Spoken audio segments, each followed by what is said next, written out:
G'day Eagles fans, welcome to another episode of Coast to Coast. I've got the great man, he's former Pie, former Eagle, he's premiership player, so a lot of royalty in this room. Sharrod Wellingham, welcome to the podcast. How you doing, man? Long walk for yourself to get here.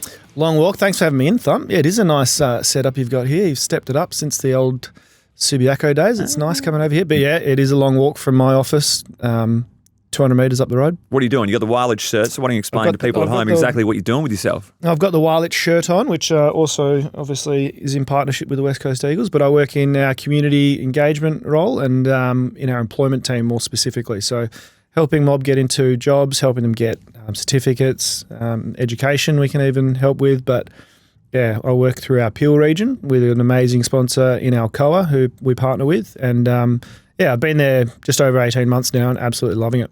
Pretty fulfilling from your point of view? Really fulfilling. It's tough work in terms of the boundaries and hurdles that our participants do have to overcome. But yeah, mate, it is really rewarding, and you see a lot of change. So I love what I do at the moment. TK is doing a commercial, right? The Wireless commercial that's blending with West Coast. Have you seen this? I haven't seen this, but we often are the last to find out. But TK does a little bit of stuff with us. In partnership with his role with West Coast, obviously, he comes and works a little bit with the Wallich Foundation. So I'm sure it'll be a nice advertisement. I was going to see if you saw some of his great acting skills. I haven't seen the print yet. I haven't seen him yet. But we're not privy to that. This work that you're doing is obviously taking priority over golf invitations to come out and have a swing with Andrew Gaff, Brad Shepherd and myself. So this is a bit flattening, mate, that you call yourself a golfer and you want to be out there, getting amongst former teammates in the bond, but this work's just taking a bit of priority for yourself. Yes, well, we are really lucky. We do work a 9-day fortnight, and so it didn't quite fall on the right Friday, but as we've just discussed off air, that if you lock it in enough in advance, that I will not miss. But just get in touch with my PA and sort it out, Thumper. I have got some sad news that my clubs were actually stolen recently. So so my car got broken into, and I had my clubs in the back seat, and someone's just availed themselves to them. As gutting as that is this just not a insurance rider? It's time for an upgrade type situation? Well, I'm fortunate that insurance will cover the cost, but not quite cover the replacement cost to what I had in the bag. So, you really upscaled them, did you? It's just everything that's in the bag. It would have cost a fair bit. But super annoying. Yeah, but that's all right. Nice new set coming my way. Excellent. Hey, with the help from Drummond Golf. Yeah, I'm pretty sure it doesn't conflict with any sponsor. Yeah, I'm flat we don't have a golf sponsor, but I think you're good there. You want to talk a bit of footy with me first? Love to. I want to delve back into Sharrod Wellingham getting drafted. Yeah. So it's rookie draft. Yep. And this is when WA teams were flying, right? So Freo were top 4 at the end of, remind me what year it was again? 06. Yeah, so Freo flying, Eagles flying, top 4 for both sides. It was Eagles premiership year. Of course. But in terms of where those picks are coming and how successful they're going to be, the trajectory they're on for a bit of sustained success, were you anticipated it going in this national draft, or were you quite disappointed when that day passed by? I was disappointed. I remember going to watch the draft with a whole kind of group of my manager's other players who were in the mix as well. Did they have it on TV at this point? They had it on a streaming thing, so you kind of just watch the numbers come up, I think, and your name kind of pop up. Bit of dial-up? Not as advanced as it is now, not as much of an entertainment piece as it is now, but left absolutely devastated, sitting there, unable to find myself picked up by a club. But did they did a lot of clubs sort of advertise to you that you were a good chance to come there in the national? Not really. So I'd obviously spoken to clubs, and I don't remember really going into too much detail with a lot of clubs. Didn't have like multiple meetings with any clubs or anything like that. And I was kind of happily surprised that I'd been invited to the state combine. And so I did really well in terms of the numbers at the state combine. And I think that's what probably helped. Managed to make the team of the year off a really good back end of the year, I think, because I got knocked out by Jamie McNamara, another West Coast player, and I hit heads playing out here at Lathlane Park. Yeah. And so I missed a few weeks at the start of the year, missed out on the state carnival, but finished the year really well. And so, I was kind of more pleasantly surprised that I managed to cop an invite. Yeah, okay. And then, obviously you get your hopes up at the time and you think, it'll be great to end up at a club. But then literally, I don't know if it was like that afternoon or if it was the next day, the Pies got in touch and said, look, if you're still there with our pick in the rookie, we'll be able to take you. I don't think we've had this conversation. So I was a monster Pies turbo supporter. Oh, really? Oh, big time. Like, you kept that quiet the whole time I was at I was forced to, mate. They told me, don't say a word. We used to go to the Hyde Park Hotel after every WA game when they'd travel here, get absolutely schlacked by any team that we played, mainly the Eagles, and they'd have dinner at the long table, and I'd sit there waiting for them to finish dinner to go up and go, Sav Rocket, can I get an autograph on my teddy, please, Sav? That's cute, mate. It was That's big cute. turbo. So what were you... Who was your favourite player back when you were a kid then? Sav was big. Bucks was obviously brilliant, but Andrew Schwarble was the nicest bloke to me at those dinners. Yeah, okay. Letting me have an autograph or two, and so was Monkey. Yeah, okay. Big Damien Moncourse. Yeah, yeah. Good man. I think they did in the Vic Park tour that they used to do. I think I went on one. I can recall. They used to get Damien Moncourse, the ruckman's boot, and they could fit Tony Francis's whole boot inside Monkey's boot. To show the size difference. Yeah, he's a big man. I know there's a flag in there, and that was pretty special playing in drawn grand finals. But holistically, looking at the Collingwood time, how'd you find it? I loved the fact that I got drafted to Collingwood. I was kind of unaware of the scale of the club, the influence that it has on the AFL, the number of supporters it has, because you're kind of over here. I grew up going for West Coast and, not really privy to it. Obviously knew all of the big names, but then you walk in, you go into training with them. I was a little bit overwhelmed to start with at the scale of the place.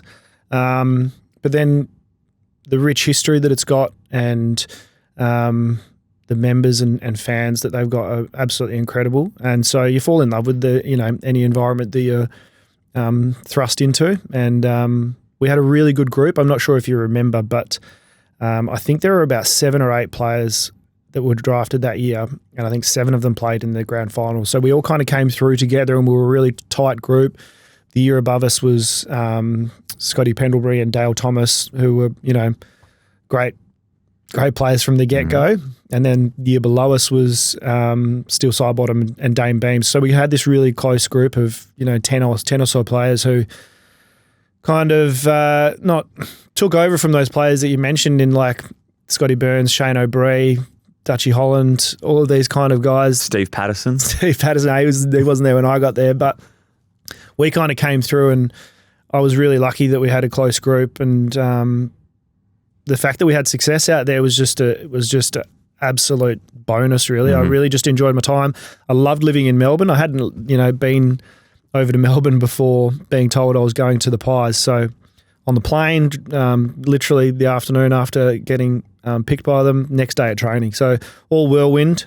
I think I spent, just over 6 years there. So I loved just like the hospitality side. You got amazing restaurants and food and the bars and nightclubs, which, as a I was 18 to when I was 24, it's prime time. So absolutely loved it. So what do you want to come back for then? Was it a better deal? Was it a homesickness factor? Why then return back to WA if life was so peachy over east? Well, I obviously always loved the West Coast still, and, you always keep an eye on it, and as in you keep an eye on how they're going. And an opportunity just kind of arose. There was some family things going on where I wanted to be back closer to my family. And I guess I kind of thought, look, if I'm not going to stay in Melbourne for the rest of my life, I might as well go back and reattach my roots to where I'm from and get settled back into Perth. And so, I was really lucky that both WA teams wanted to have a look at getting me back. But I didn't grow up going for Fremantle. So although they had a great offer. So it was that simple, really? It was that simple, really. There was all the kind of the transition from Mick to Bucks, which, didn't affect me that much. I had a great relationship with Bucks, and I think the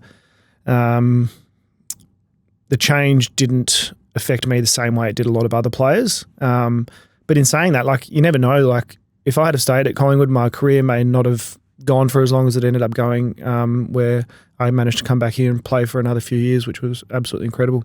I was there for 2011 grand final, which was, you played the draw one and came back the next week. Give me a quick That line. was 10. Yeah. So the one prior, I was at both. Oh, yeah. But tell me what it was like siren going and thinking, what are we doing now again? Yeah, it was quite a surreal kind of experience. I literally was in that last ball up contest, and I was laying after just having tackled Nick Del Santo, laying on top of him, and threw myself on my back, and remember just kind of looking around at everyone going, what do we do now? No one had any idea if it was extra time or what the rule was next week. Because obviously in the rest of the final series it is extra time, so it was a little bit of a strange feeling. And I'm sure you may have heard of this, but anyone who hasn't, who would be tuning in, the change rooms got flooded that day. And so we had to go and use other change rooms because the toilets had flooded the whole change rooms, right? Which isn't great. I haven't heard this, no. And so we've had to go into the old Richmond change rooms, which are on the other side of the ground, and we're in this kind of dingy old setup. And I don't know, but it just kind of felt, it built some resilience in us. I don't know. It just felt different. And I remember seeing Eddie Maguire and Nathan Buckley and David Butterford, who was our head of conditioning, and they were so confident that they'd be able to get us back up the following week. And we didn't play very well. They were an ageing side. They'd been up and about for a number of years. I think they'd lost the year before, didn't they, against Geelong?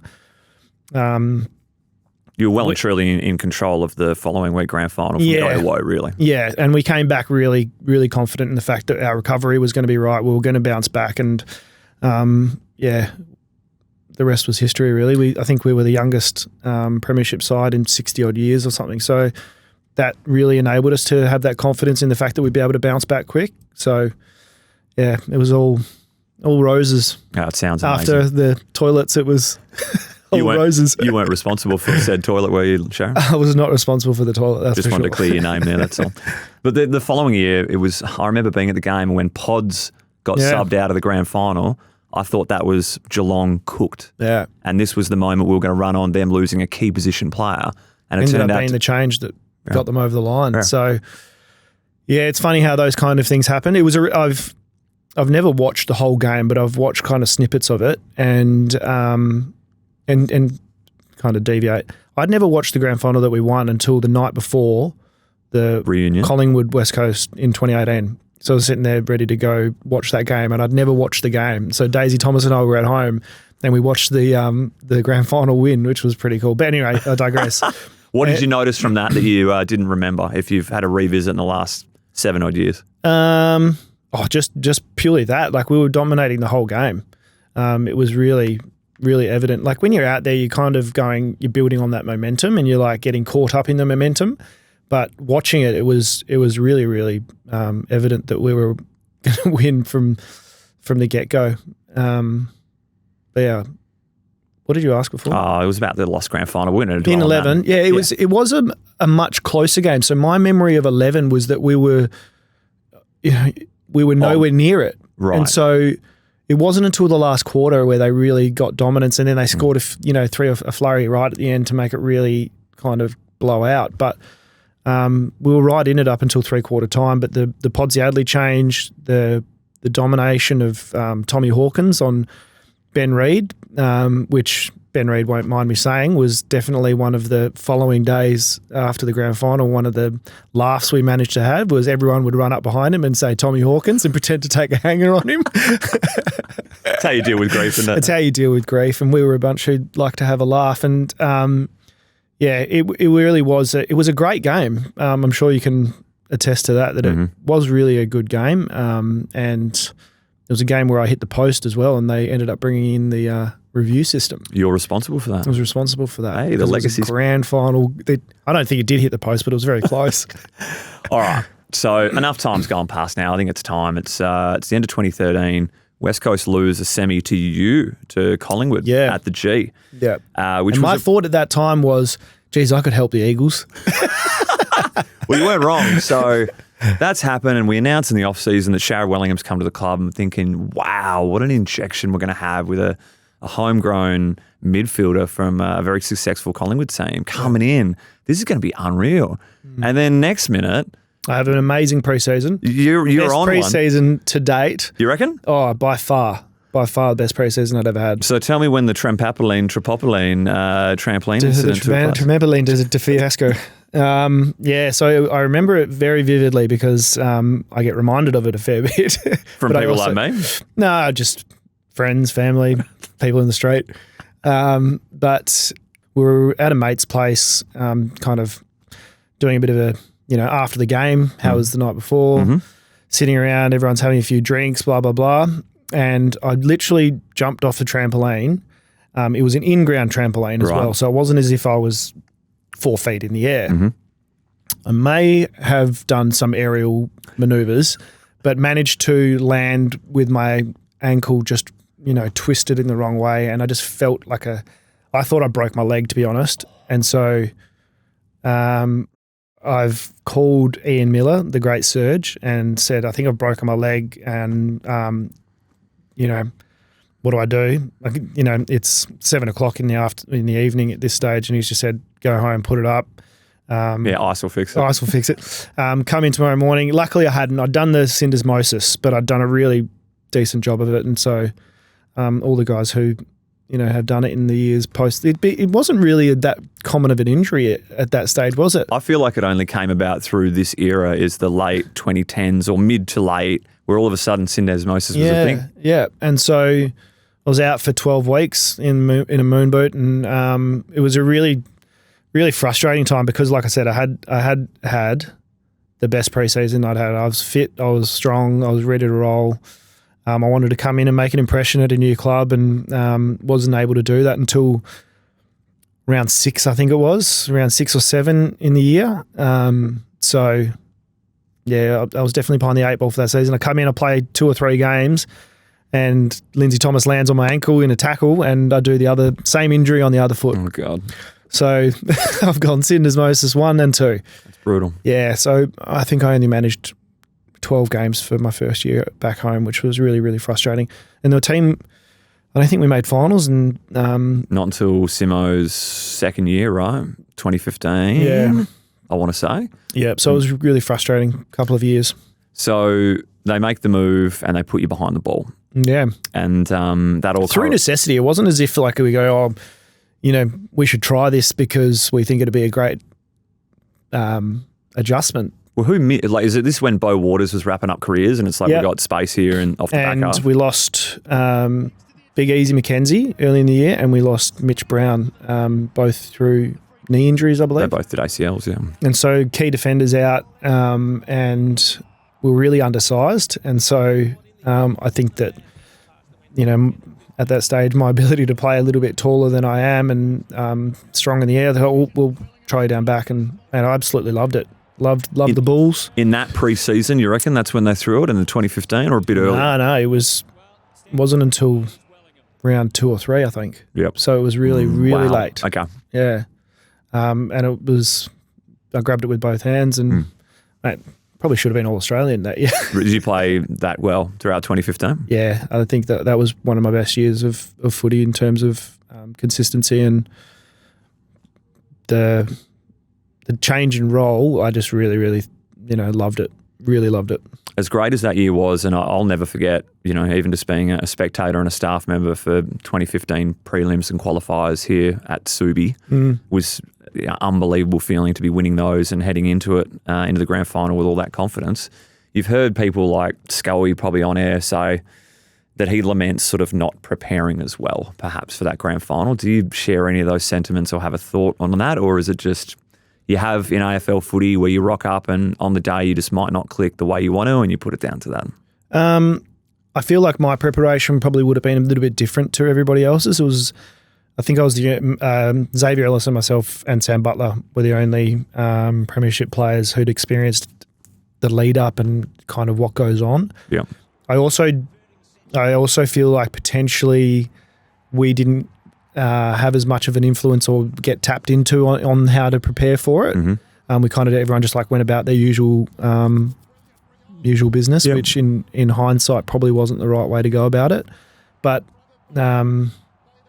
things didn't work out that day, and I remember I didn't really sleep that well that night, as in barely slept. And I think the fact that, being 28 by this stage, realising that they don't come around all that often, I had a lot more, and being able to go and play in grand final for the club that I grew up supporting and loved, it held a lot more weight than when you're 21 or 22 years old and you're like, yeah, this is, I played in prelims every year. I played in grand finals.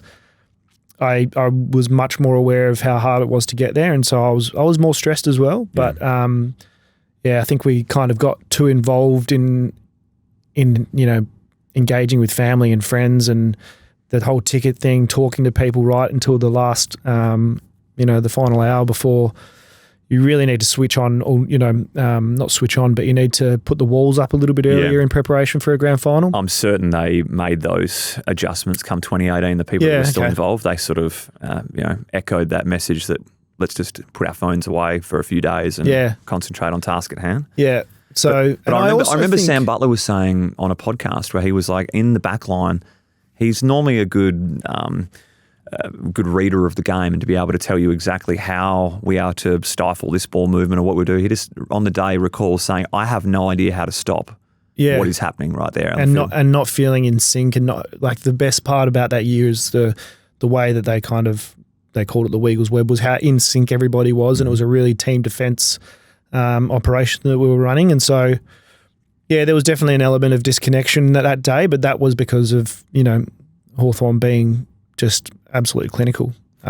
So sometimes there are those games, and it probably would have happened throughout the year, but you don't have as vivid recollection of how, effective or, how affecting it was. So, things didn't work out. But I also think that the boys, 3 years later, got so much from that experience in 2015 and were able to prepare much better, going into the 18 grand final. I think you're right. Yeah. So the Indigenous Allstars made a return for season 2025 in the pre-season, but of course I'm talking to one of the pioneers of not necessarily being on the Indigenous Allstars, but you guys took place in that pracky game in 2015 at Leederville Oval, where you were representing West Coast and were playing the Indigenous Allstars on that game. It was pretty cool. What do you recall from that, besides from being bogged for the West Coast Eagles? What do you remember of that? I remember being disappointed that I wasn't able to play for the Indigenous Allstars, but I think I may have been like coming back from injury, and so they were, not injury, but I'd had a couple of interruptions through pre-season, and I was being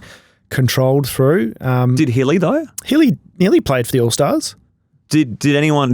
I think Jets played for the All-Stars as well. Did he? Oh no, had Jets not come? We over hadn't then? got Jets in 2015. I don't know. I feel like I should have done my research here. I can't remember if Hilly was playing for the Indigenous team or playing for West Coast. I can't either, to be honest. But or whether West Coast were like, nah, it's a pre-season game. We need to get our structures right and play this as a proper pre-season hit out. Yeah.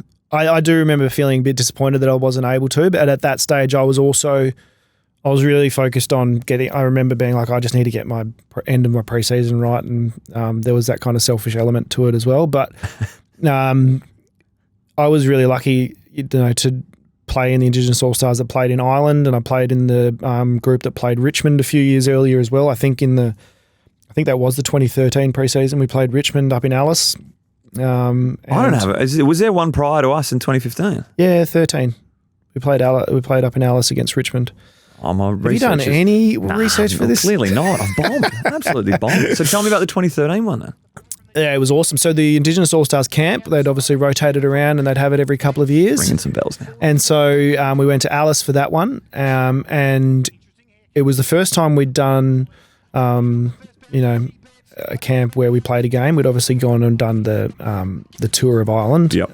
But it was really cool to get all the players together. And you're talking about all of the kind of issues and things that the AFLPA and AFL need to kind of start implementing for the Indigenous players. So getting together and doing workshops with players from other clubs, and I just remember, having so many laughs and building really good connections with all these other players from other clubs that, but you don't spend an extended period of time with unless you kind of grew up with them and know them in that way. But yeah, I really have fond memories of all the Indigenous camps that I was lucky enough to go on. Bit flat state of origin's going to miss you. For this year? Yeah, if they get it up. He's like in that sweet spot of you missing out on possible WA representation in your prime. Yeah, I know. I think they did one really early on in my career where I was nowhere. Mm-hmm. And I would have... Really? Yeah, I'm pretty sure they did. Oh no, they did Vic v Allstars, didn't they? Yeah. Yeah, it was Vic v Allstars. No, I think it's a great initiative too. And if they maybe do rotate it with an All-Stars one year and then a State of Origin, alternative years, I think it's a really cool way to kind of bring some history and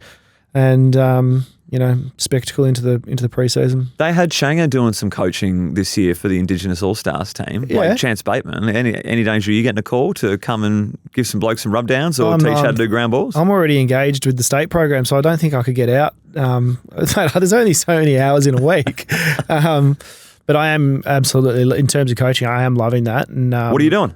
I do the midfield for the state program, which is really cool for the 18 men's, 18 boys. I don't know. Yeah. Are they men when they're 17? Yeah, we're on the borderline. Something tells me we're going to have some picks this year. So what's the crop in WA looking like at the moment? And you're going to have a biased point of view, but give me, some real talk of how we're going to look in this tournament. I think that we'll be probably a little bit more competitive than last year in terms of, and this is really hard to say because last year, all of the talk was there's going to be no WA guys drafted. There's not enough talent. They did say that, yeah. They're a long way behind the 8 ball. And then we managed to get 9 guys drafted from the program. So it was a really successful program that we run last year. And I feel like there's the potential that this year's draft group are maybe a little more high-end talent.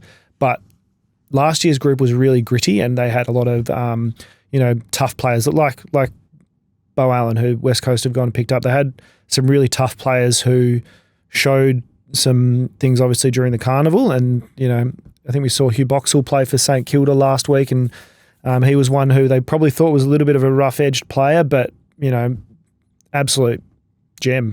He belong out there on the night. Yeah, I think that... Great to debut on a 70-point win though. Yeah, I know. Hopefully he hangs on to his spot this week. But and there are a number of players who I think could have got drafted who still didn't. So I think this year, this year I think there's probably a little bit more high-end talent in terms of skill, but not quite that harder. Well, we don't know at the moment, but we haven't got that harder edge into them as yet. But that's Is that up to my you? job. Yeah, you got to harden them up. You got to harden them up a bit. But any Trinity or Hale boys in the mix? There's a few boys from Trinity. I think Dale Sutherland was a Trinity boy. There's a few Guildford boys. There's a few PSA boys. No Hale? No, not this year. I don't think. Flat.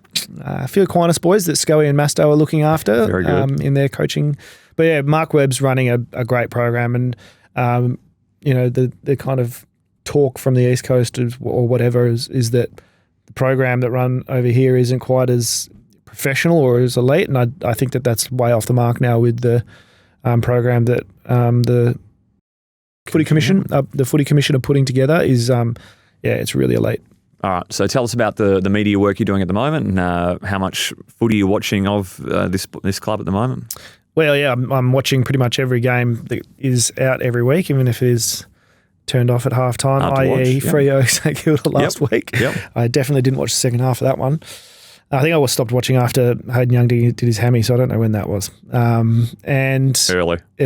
Now, I'm still loving watching footy. I'm doing my commentary work with ABC still. Peter Bell pushed me out a little bit, so I don't have my Saturday slot anymore, but that means I can play more golf. Excellent. But really enjoying it. It's a great way to stay involved in the game, keep your eye on it. Still get to go to the ground every week and, walk around the... around Optus and kind of... Beautiful place to go. Still feel like you're engaged somehow. Mm-hmm. And I work with a really good team. Belly, Shane Woden, Cara Judd. How much prep you got to do, Sharrod, and how much is just you calling what you say? Well, you kind of got to have an idea of how teams are playing, but that's the beauty of football is you're kind of just talking about patterns and what teams are trying to do. Whereas during the week when you're talking about games, you have to have a lot more of an idea when you're analysing it. But in terms of preparation, it's just kind of knowing how teams are playing, what their lead-ups looked like, who's been going well. But it's something that I enjoy, and it's not like it's a hard task. And yeah, in terms of during the game, you're just talking about what's going on, which is luckily enough something that I can do naturally. And yeah, that's true. What is your synopsis of this team? What do you make of them so far? I think it's been a bit of a change in the last few weeks. The intensity and inability to get their hands on the ball was obviously evident really early on. And sometimes you want to just go out there and, give him a G up. Give him a G up. Yeah, game plan wise, I think that what they're trying to do by move the ball a bit quicker is going to be beneficial, but I don't know if the skills are quite at a level that they need to be at the moment. Yep. I'd love to see us give the younger guys a little bit more of a go as well. Like Tommy Gross going out of the side, I think that he probably deserves to really settle into the side. So McWalter said in the press conference today that it's very hard to get a first-year player to go and play AFL midfield. I think someone who plays a game style like he does potentially, but let someone like that pinch hit and give him 10 minutes, a quarter or something, and the rest of the time you spend in a half forward or a wing role or something where you're still out there and you're still kind of getting used to the game style and the pace of the game. The more time he gets out on the ground, we'll see a faster development, and I think that's what the club's kind of got to do, is develop these players probably at a faster rate than they have had to, over the successful time at the club. Yeah. He looks a cut above when he goes back and plays waffle even his first year at the moment, old Tom.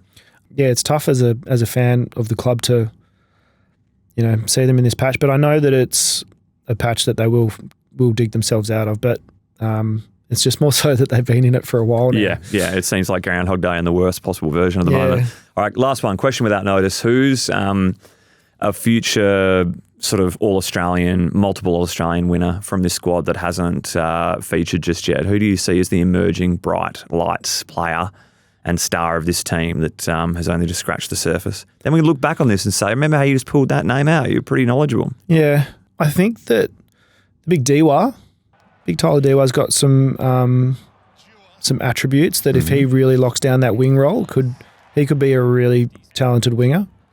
Potential for him to be, I think his work rate's high enough, he's skillful enough. There's a really high potential for him to be a top level player. That's a left field one, but I like it. Yeah. As a former winger, I do see those traits. Do you think that he's got that? Yeah, I don't know whether that's always the hard one, is like do you want him to be putting on more size? You do a little bit, but that outside role doesn't need it as much as what you do if it's going to take away from those other attributes, right? Yeah. If it costs him a yard of speed. But he can fly as well. And he can jump and he can, he's got work rate. Yeah. And what's he, 20 games into his career? He's very young. He's very young. I think that he's got a huge amount of upside. Yeah. Grossi, I love watching him as well. I think that he is someone who, I'm not sure what kind of midfielder he'll be at. I think that he could be, absolute out-and-out star. But I think we've already seen that, haven't we? I think most West Coast fans have seen what you've seen and are looking forward to seeing him back at the level when that time may come. What about you? Who's your pick? I think Archer Reid is going to be. At the same time, watching Job Shanahan playing the waffle right now. He killed on the weekend, didn't he? Oh, yeah. He's so dominant in aerial contests that he looks a cut above at 19 or whatever. But I wonder if he's not getting a game because your tall stocks up forward are quite cemented at the moment. Yep. And they've been playing him forward rather than key defence. I think I haven't seen him play key defence, but Gov was talking him up massively in the preseason saying this bloke's got it. Yeah, okay. So... But Archer Reid does some amazing things for, second year of footy. First kind of proper year. Because he came in with a knee injury in his first. But, to think that he might have gone down last week. I thought he did his Achilles. I think everyone did. So I'm just... Did he get a bit of grief during the week from the boys? Surely. You know what? I was talking about getting grief. Were you at the club when Lecker got stretchered off from his groin injury in the goal square? I think I was. Because I was talking to Gov when he did his groin and I said, how bad is it? Groins are a bit tricky and, you never really know. And me telling Gov, he's like, yeah, Thumper, I know. He's like, yeah, I remember when Lecker got stretched off and played the next week. Yeah, I do remember that. I said, oh, mate, he never lived that one down. So, I think Arch will cop the jokes if it means he's putting up the boots again the next week. Yeah, 100%. 100%. Yeah, I do like the way he plays. All right, mate, it was great to have you in the studio. Thanks for coming in, chatting old school footy and what's going on at the moment. Thanks for having me. No, it's cool, man. Good luck for the future calling. You've got a bigger size body than Belly. You just give him one of these, mate. Push him out. You move on. And I'll see you on the golf course shortly. See you then.